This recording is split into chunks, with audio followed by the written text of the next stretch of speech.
My name is Nathaniel. Thank you for having me. One of the co-founders of Sweetgreen, started it 12 years in my college dorm room with my two business partners, and we are still friends today. We actually all still sit in the same office. And today I'm going to talk to you a little bit about a mantra that we have at Sweetgreen. It's called intimacy at scale. But before I get to that, I want to kind of take you all the way back and start with some really embarrassing photos of the three of us. So here we are. This is us in a few months before we opened our very first restaurant. This is in probably May of 2007.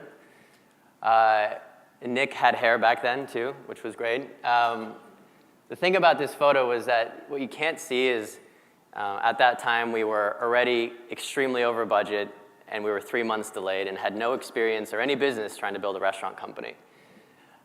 This next photo is the day of our opening. This next photo is the day of our opening, the moment that we realized that our magnetic menu boards that we had spent all year designing didn't stick on our stainless steel frames that we had just installed. So this is, again, I'm sure many of us in this room have similar war stories of starting a restaurant or being in the food business, and how difficult of an industry it is. It was definitely an awakening for us that first day that we opened Sweetgreen.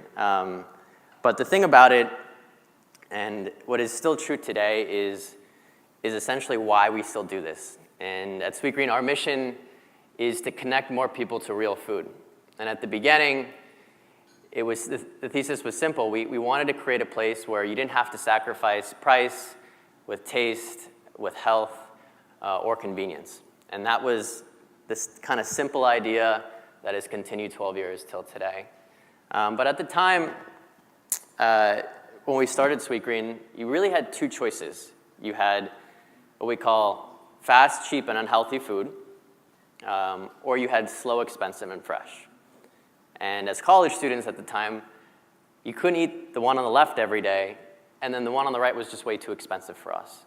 So we just wanted to figure out a way to bridge this idea of health and convenience and to make this idea of fast food in America can actually be healthy again. And so that's kind of where we started.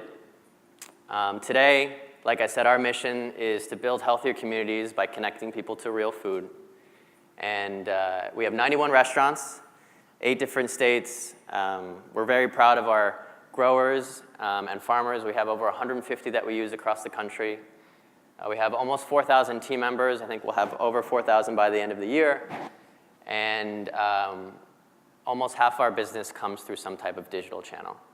So in an industry that's relatively anonymous, and a lot of it has to do with getting more people into restaurants, 46% of our business actually happens on the phone. So I'm going to talk a little bit about this idea of intimacy at scale. And for us, there's really kind of 4 ingredients that make this up. Intimacy at scale for us is how do you build something that gets better as it gets bigger. In our industry, it's very easy to cut corners, hard to maintain quality, hard to maintain that connection with guests as companies scale. And what we started with was actually a few years ago, we realized that we had to change our mindset around the way that we actually measured ourselves and the way that we actually held ourselves accountable.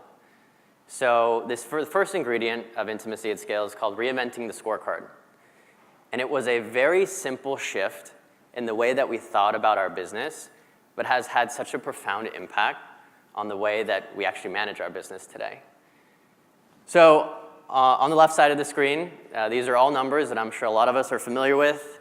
You hear them in back offices of restaurants. You hear them on quarterly earnings calls. They are the things that people get a lot of anxiety about in the restaurant business. Top line revenue, same-store sales, four-wall margin, and average unit volumes. And for a good chunk of our business, we were very much focused on these 4 things. How do we increase these things? How do we think about year-over-year numbers? But what we realized is we were kind of in this hamster wheel, this hamster wheel of trying to always do better than last year without really any input into how we're going to actually get that done. Just build more restaurants, find more people, serve more food. And what we decided to do is take a step back. And with the advent of technology, we've been able to really leverage data in a more meaningful way and start making decisions based on customer versus just restaurant box. And that sounds kind of weird. It's like, but you're a restaurant company. Yes, we're a restaurant company, but the restaurant company of the future needs to track customer metrics. And so what we actually look at is the right side. We spend all of our time focusing on the things on the right versus the things on the left. And while the things on the left are very important, they're the output of the things on the right. And the idea is when you take care of your customer and you really understand and have a direct connection with who your customer is, you can make decisions in a more meaningful way and in a more real-time way. So when you think about active users, like that sounds like, what is an active user? It sounds like a technology company, but an active user is essentially how many people have come back to your restaurant in the last 30, 60, or 90 days. And we look at that over different cohorts of customers, different types of people, different demographics, different markets by channel, and you start to deconstruct the problem or the solutions in your business. AOI, another weird acronym, but this is essentially just a euphemism for frequency. How many times do people come back, and how long does it take them to come back to that channel? And as things like delivery and a lot of these on-demand products start happening, you want to understand how your business is in your retail store, but you also want to start understanding in different channels how customers are interacting with your business. Lifetime value, how much do customers spend in a given year, in a given 6 months, in a given 3 years? And finally, NPS, which is an acronym called Net Promoter Score, which is what we use to measure customer satisfaction, or CSAT, at Sweetgreen. And again, these are kind of grades or metrics that a lot of subscription companies or technology companies use, but they're much more useful in what we've found to be actionable in real time. Because by the time you get the things on the left, it's almost too late to go back and fix those. Like by the time you've missed a quarter or missed a period, you don't really know what went wrong or how to go back and fix it, because now you're already in the next period and you got to focus on that. And so what if I can leave you with one thing on this is people manage what is measured, and make sure that you're measuring the right things in your businesses, because things are changing and technology is really disrupting a lot of the stuff that we do in the restaurant space. The second ingredient for intimacy at scale is what I call building the responsive store, or building essentially a modular restaurant. I love these next two photos because it's the moment when Steve Jobs introduced the iPhone for the very first time in 2007. And at the time, this was the current landscape of all of the smartphones that were out there. A lot of phones that actually don't even exist today. And his insight was very simple, but it was profound. It's like the problem with these smartphones actually is the bottom third. The bottom third is that they're all keys, buttons, and controls that can't change. And when you think about that, it's like it was so important for the iPhone to have one flat LCD screen so that you could push an update to it, you can manipulate things, and you can have more creative interactions with your guests that can constantly update over time. But when you had a BlackBerry or a Palm Treo, you almost had to innovate within that form factor, and you couldn't move and change things around. And we kind of took that analogy for our restaurants, and we decided, how do we not just build the exact same restaurant over and over again? Because that exact same restaurant, you're going to have to go retrofit 2 years from now. You're going to have to go figure out how to put technology or different things inside of our stores. So literally at restaurant 21 out of 91, we stopped building restaurants. And what we did is we went back to the drawing board and we said, what does the restaurant of the future look like? What is this going to look like 10 years from now, 15 years from now? And how do we at least start putting some of the systems into place and creating a modular toolkit of store design so that we don't have to go back every 6 months and try to do something new or put something in and disrupt the operations? So there's just a few key examples of things that we did that actually weren't that revolutionary. They were just things that we did early on to future-proof the future of the stores. A lot of our restaurants, almost all of our restaurants now have something called modular shelving. It's essentially prefabbed shelves that we put in the front of house. We challenged ourselves to think about how could we figure out a solution where customers came into Sweetgreen, they didn't have to talk to anybody and can pick up their food. And so we dedicate a lot of our front of house real estate to modular shelves that we can just quickly install in a matter of hours.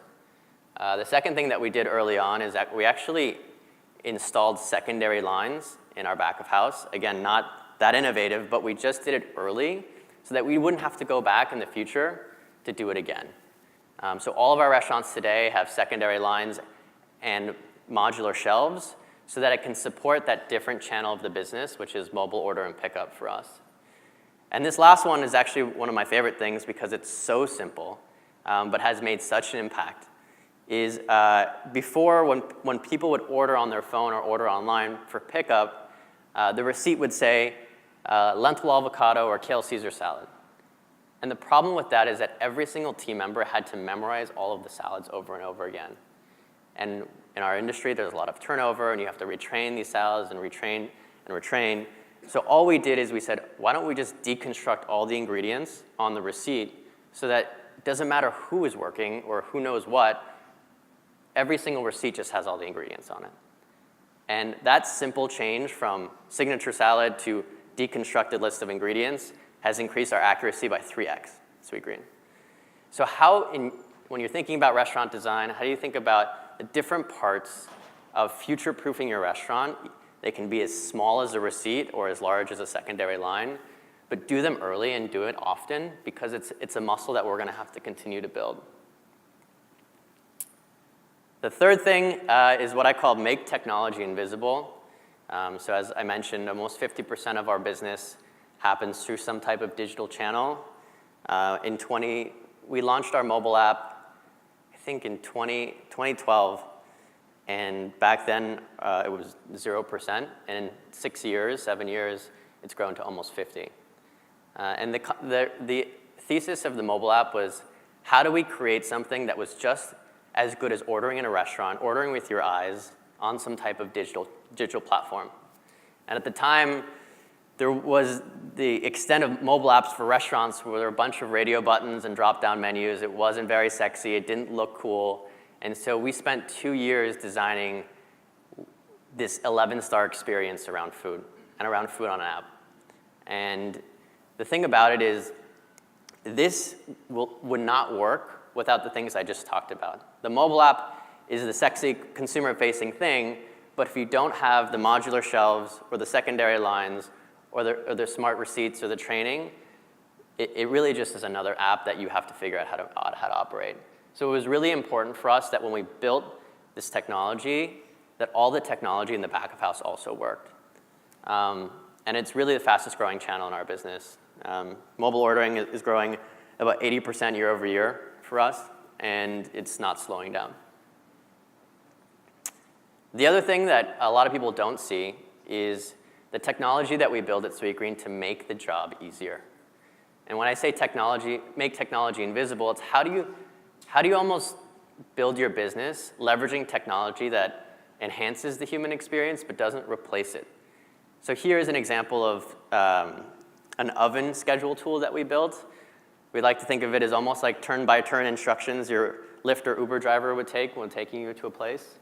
And it just sits on an iPad next to our oven, and every day it takes the inputs of sales forecasting, weather, or any type of inventory, and it essentially uses an algorithm, and it outputs exactly how much chicken, how many sweet potatoes, how many pieces of steelhead trout we need to make in a given day, and by hour and by who. So somebody, all they have to do is press their name. It essentially just gives you exactly what you need to do, so you don't have to think about it. And so for our team members, it's been such a big win because it makes the job easier. From a quality standpoint, consistency is much more on point. And also from a labor savings. We've seen some considerable labor savings on the oven schedule piece even already. So how do you think about technology, not just to what your customers and consumers see, but also what your team members work on? we found it to be really profound. And then the last one is what I call becoming a student of the community. And what this means is, how do you find moments to make an impact in the communities or the restaurant that you're in? And another mantra that we say at Sweetgreen is, how do you, like, there is no such thing as a successful business in an unsuccessful community. So from a social impact lens, we spend a lot of time finding different projects or different types of groups that we can actually work with. So in LA, for example, we worked to refurbish an old liquor store in South LA. It was called Hank's Liquor Store, and we worked with the owner, Kelly, to essentially recreate it into a destination where you can get real food for that community. It was a food desert, and our team spent the last 3 to 6 months helping her with costs, POS systems, inventory, connecting with vendors and suppliers, and we helped her open this new Hank's Mini Market April of last year. And it was a project that was a win for us because a lot of our team members in our corporate office were able to contribute to something that was very meaningful work, but also really helped Kelly out because her revenue increased 300% in 1 year. And so as a business, or even as consultants or as vendors, how do we find ways to help restaurants or help people in the food space really make an impact in those communities that they're in? And then this is another example of something we recently just did. It started honestly as a Slack channel message, and the next day it was out there. And so during the government shutdown, a lot of our restaurants are in DC and then on the East Coast. We just decided to serve people dinner on the weekends. And it was a simple thing that we did just because, and we were able to contribute and serve almost 4,000 people over 2 weeks. And so, yes, it costs money to do these things, and they're definitely, not part of the day-to-day of building a restaurant company or building a food business. But these are the things that make brands really human. And I think the intimacy at scale, you have the technology piece, you have your cool retail stores, but if you're not human, then you become just a transaction. And I think it's really important it doesn't matter if you're small, big, or corporate company, like finding moments to be human is what really builds brands for the future. So that's the idea of intimacy at scale. Today, we're really focused on all 4 of those things. We're really focused on creating a lot more impact, building technology, and the 4 things that create intimacy at scale is, again, reinventing the scorecard, focusing on those customer metrics, or figuring out what metrics that you want to measure because they get managed. Build that responsive store, or even think about, from a very small scale, like how do you think about your restaurants or your restaurant design in different kits of parts for different geographies and different channels. Make technology invisible. So how do you find ways where you can enhance that experience inside the restaurants or on the phone without making technology the end-all for your business? And finally, find ways to be a student of the community. Find ways to make an impact, be more human, and build your brand. That's it. Thank you so much.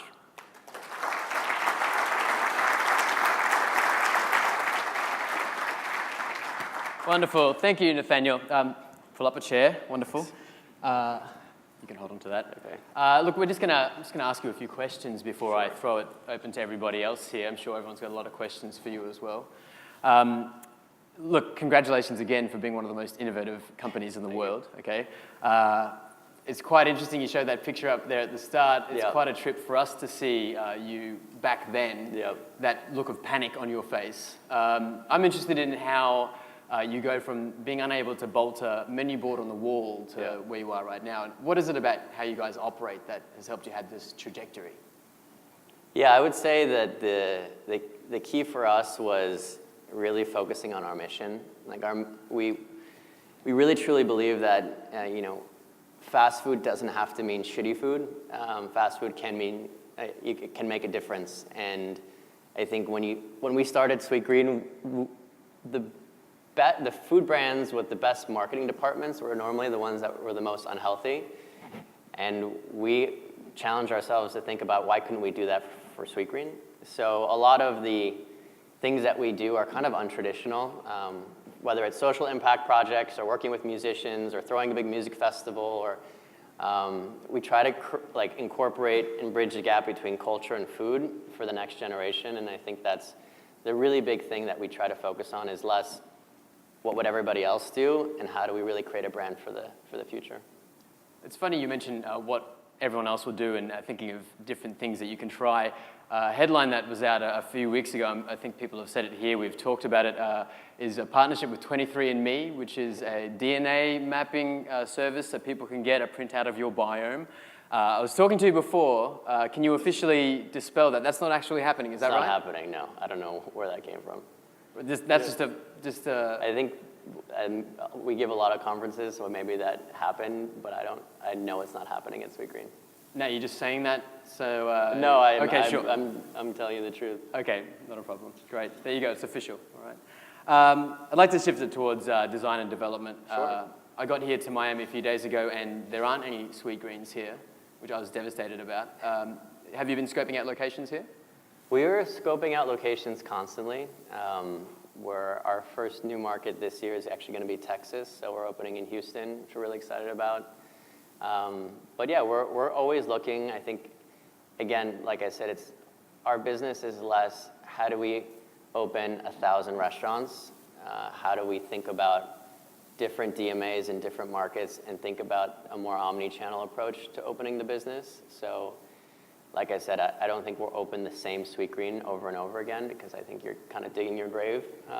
But if you think about a market with a customer lens, you approach it much differently. And so we're looking at different types of strategies, including delivery and all these other things that actually change the different type of real estate that you choose. Right, and when you're picking a location, obviously the markets that you go into are really dictated by the partnerships that you have with farmers in that area. So state to state is going to be different. When you find a location or you're looking for one, what specific things are you looking for in an area when you're getting something off the ground in a new market? Yeah, so we have a lot of data points when we look at a piece of real estate, everything from the demographics to density, but also we spend a lot of time on mindset modeling and psychographics. So we have a pretty robust mindset model where we overlay zip codes with geographies with the mindset model and customer data, and it kind of helps us really make decisions. But I would say choosing real estate, and I'm sure everybody in this room kind of understands, it's both art and science. So you can't rely too heavily on what the numbers say. You almost have to see and walk and understand the feeling and the energy of those spaces and corners, how much outdoor seating there is, how much of an energy there are. So I think our approach has always been kind of just art and science. Right. And look, when you go into a Sweetgreen, you're undeniably having a Sweetgreen experience. And there's a few staples that you guys have really pioneered. The board that you have on the wall that outlines where the partnerships are, where you're getting your carrots from, that kind of thing. And what I particularly like is you have walls of fresh vegetables that are being used for prep, and also staff that are nearly on a podium actually preparing those products. And you see that at so many concepts now. Is that something that you envisioned when you first set out with this brand, or is that sort of organically developed over time? How have these things come about? Yeah, honestly, there was no formula for it. We almost had to in the beginning. In the beginning, you had to change perception that, salad. So salad was synonymous with healthy, and then we had to convince people that you could have a salad for a full meal. And then now, the idea is how do you actually show full transparency of our kitchens, that we make everything in-house from scratch. So we opened up our kitchens. And I also think now the kind of next layer to that is really leveraging technology and really beautiful creative and telling story through video and other types of mediums, because that's a really powerful thing that we've seen that can help create higher LTV over customers over time. Right. And just on technology as well, 46% of online orders, and growing at 80% a year, is that what you said? Yeah, growing 80% a lot. That's just, that's insane. Mm-hmm.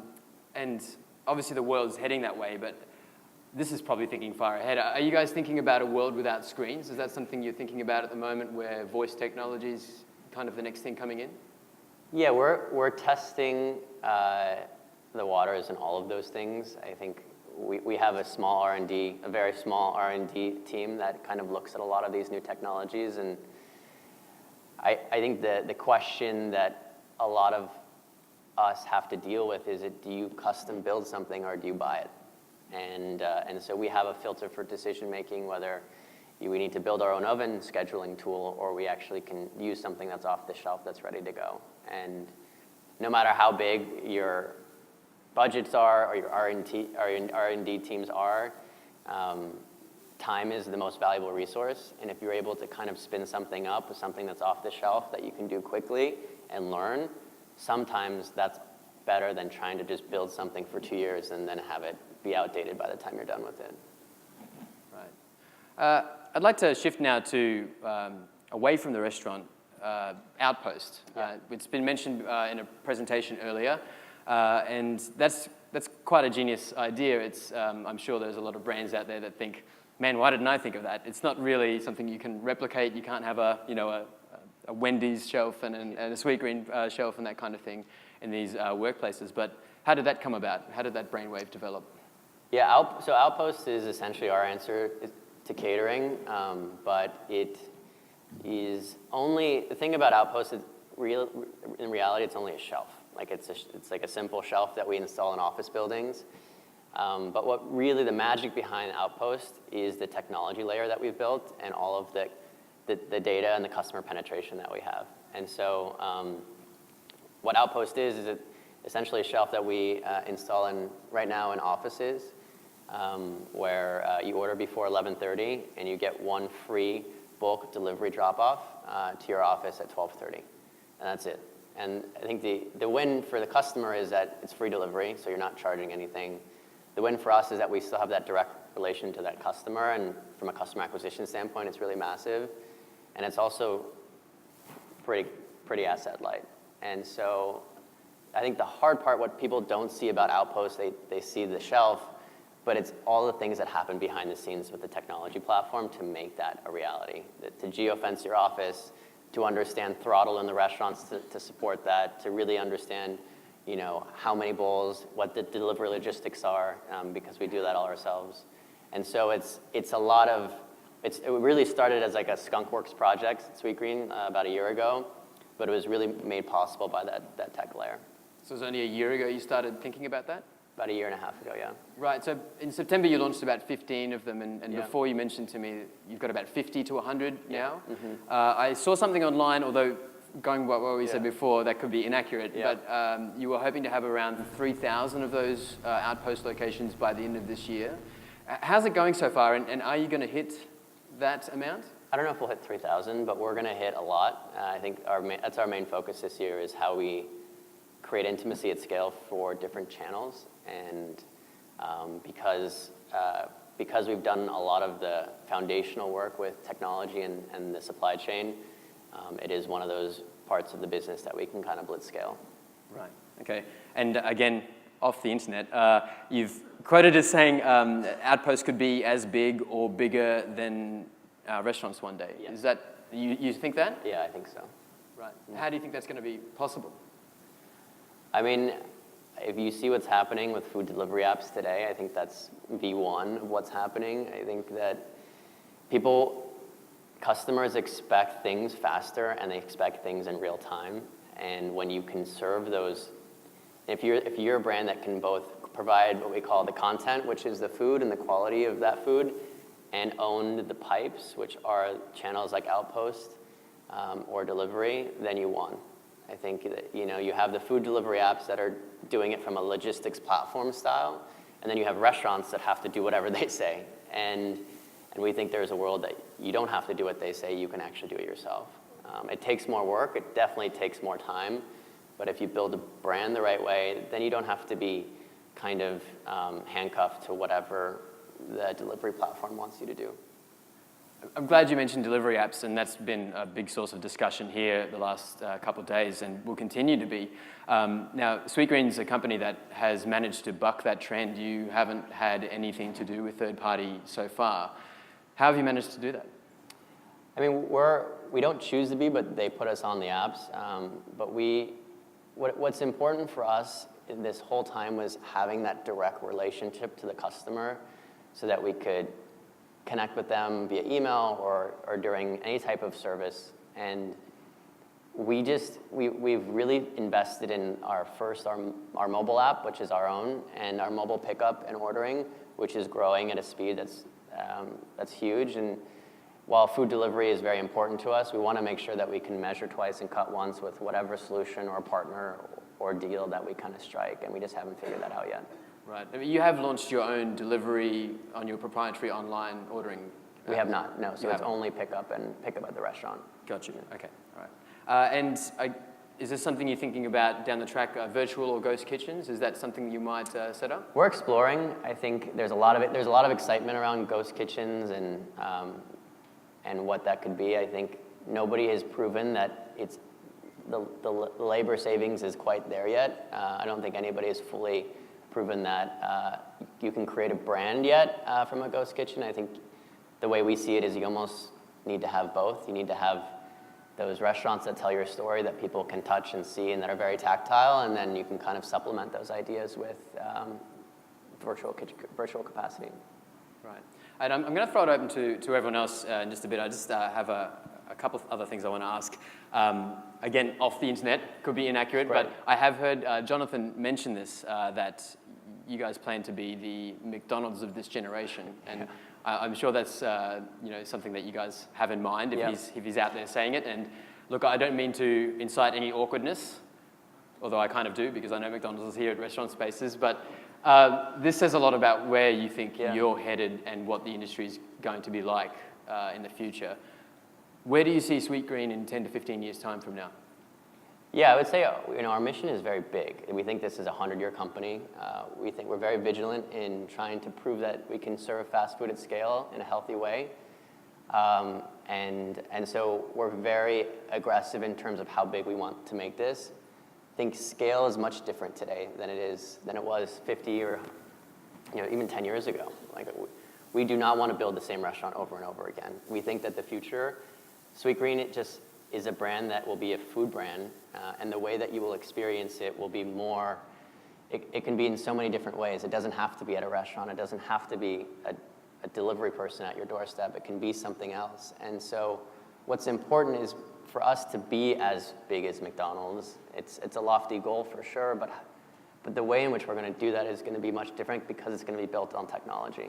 And we're in this interesting stage where we're going through puberty in our business, where we have 90 restaurants, we're hiring a bunch of people, we're growing really fast, but we almost want to slow down to speed up so that we can focus on building that foundation for the future so that we don't have to go back and retrofit all of these restaurants, and we can really build a food company based in technology but really with a mission.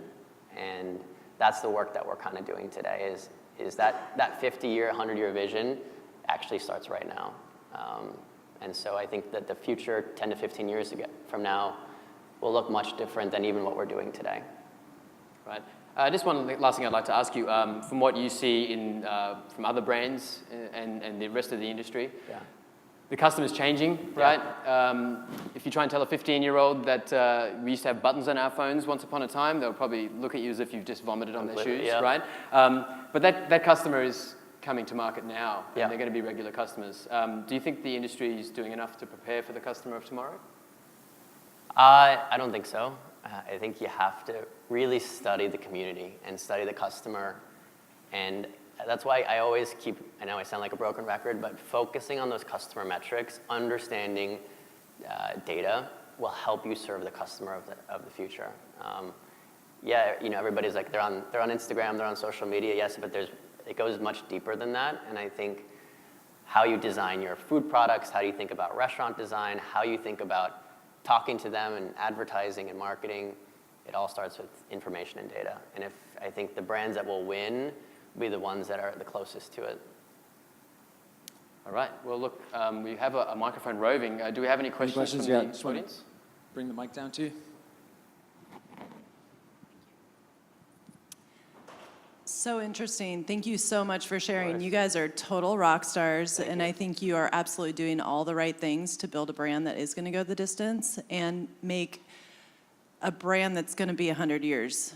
And I hope you do become the McDonald's of healthy living and lifestyle. My question is around the secondary make line. Yeah. Are you guys investing that capital and installing that, or are you just reserving the space and the real estate in the kitchen?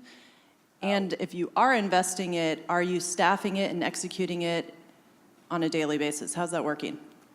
Yeah, we're building secondary lines, at least 1 up to 4. In a lot of some of our New York restaurants, there's 4 secondary lines that are double-sided that can do a lot of salads in an hour.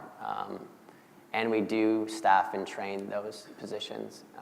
So it's become, even if we don't have the demand today, like even if we run a regression on revenue and we say, okay, well today we don't think mobile pickup or delivery business is going to be that big, we build it anyways just because we know that the future capacity, the space planning, the opportunity cost of not doing that today and the cost of retrofitting to just outweigh each other. So we're always just, even if they stay kind of dormant for a few months before we kind of really ramp that store, we just build them no matter what.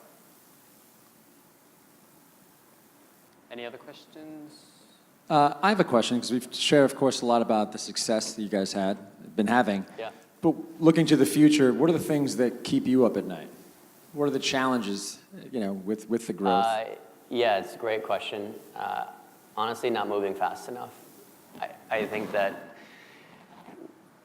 I guess the example that I use a lot is I don't want to get blockbustered, right?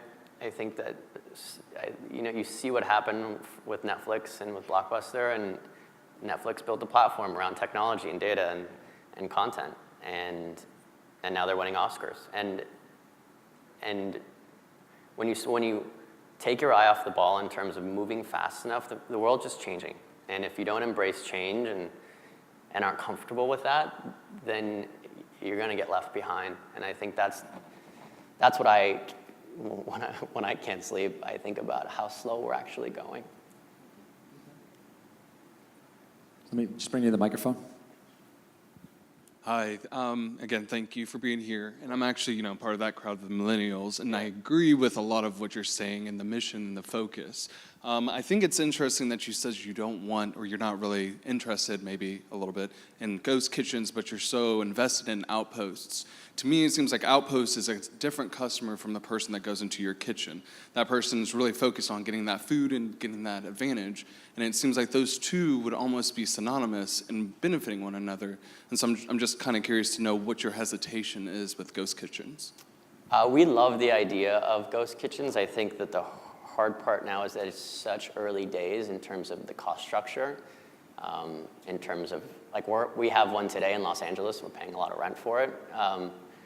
And we're still tinkering with what that rent to square footage to production to labor is. I don't think we've fully figured that out. I think for us, maybe it's different because we do all of our prep and scratch cooking inside those kitchens. So we need a little bit more space and maybe like a different type of company. So I would say that the thesis of ghost kitchens is there. You see what's happening with Cloud and Kitchen United and all these people, and I think they will figure it out. I think right now we haven't done all of our due diligence yet to say we're going to greenlight a lot of these. Well, unfortunately, we're out of time, but I'd like to thank you, Nate, for joining us, and Thank you. thank you, Jason, for moderating the discussion. Thanks so much.